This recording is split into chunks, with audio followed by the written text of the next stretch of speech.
Well, their promise is it'll be bigger and even more disruptive than the last one. Protesters are planning to shut down a major port, angering local businesses. 2 big cruise ships are due in that weekend, but they've been scared off, cancelling their planned stopovers. There was no consideration given to the dates. To have 2 cruises cancelled is quite significantly damaging for our businesses. We have a right to be on those waters. It's the great ship fight. This is all just terribly performative. This is not about climate action, this is about stunts for rising tide. For its 3rd year, the People's Blockade is full steam ahead, but this time it's taking the heat out of local businesses. We lose 1 or 2 cruise ships and that trade doesn't come back. It's not like it's coming the week after or the week after that, it's gone. The Newcastle port is the busiest coal port in the world. It exports more than $15 billion of coal every year. But that's what's made it the target of climate crusaders who are calling for those profits to be taxed at 78% to help pay for climate damage. Rising Tide's method is to disrupt in a war on coal. Well, if the port wants to attack Rising Tide, they should come at us directly. Last year, Newcastle Mayor Ross Kerridge made a captain's call to approve the Rising Tide protest on land, believing the group would keep to its word and stay out of the water. Their credibility is on the line. So you're not worried about having maybe egg on your face if this goes poorly? I've had lots of egg on my face in the past and I'm sure I'll have lots of egg on my face in the future.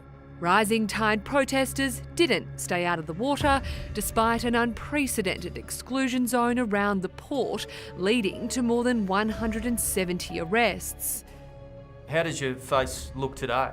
Oh, it looks pretty good, I think. I think I'm even more handsome than usual. Now it seems like deja vu, councillors voting 6-5 in favour of the protest going ahead at the end of the month.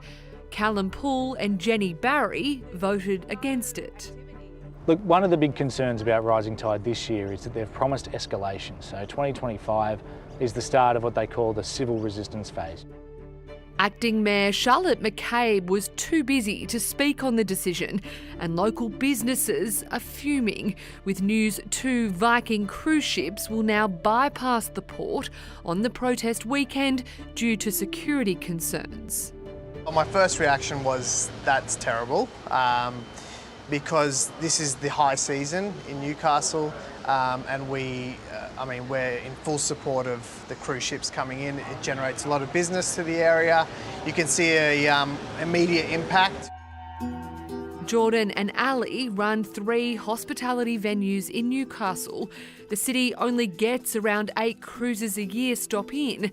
The couple say to lose 2 is a huge loss. What would normally be probably our most profitable day is probably now going to be one of our worst days. There was no consideration given to the dates. To have 2 cruises cancelled is quite significantly damaging for our businesses. Does the amount of people who come to town for the protest make up for the lack of 2 cruise ships? We haven't seen any evidence of that or heard from traders that that's the case. Bob Hawes is the CEO of Business Hunter. He says the 2 cruises would have brought around $800,000 to the city. We're very awake to the fact that there might be a diminution in the coal industry into the future, but we don't agree with them that we can just stop it by 2030 and hope to have something else on board. The council approval relates to a festival at Foreshore Park, but Rising Tide organiser Zach Schofield says it's not called the People's Blockade for nothing. So at the moment we're planning on scheduling a symbolic blockade of Newcastle Harbour. It's the world's largest coal port. Last month, protesters had a practice paddle from Sydney's Kirribilli to Circular Quay. Join us in Newcastle. We pulled it off without a hitch, so I'm very excited to see what that holds for us in Newcastle. Now it's expecting more than 7,000 people to turn out for a flotilla to halt ships for 48 hours. So the reason why we've called for the Port of Newcastle to reschedule those coal shipments is because if there are no coal ships to block, there are simply no laws to break.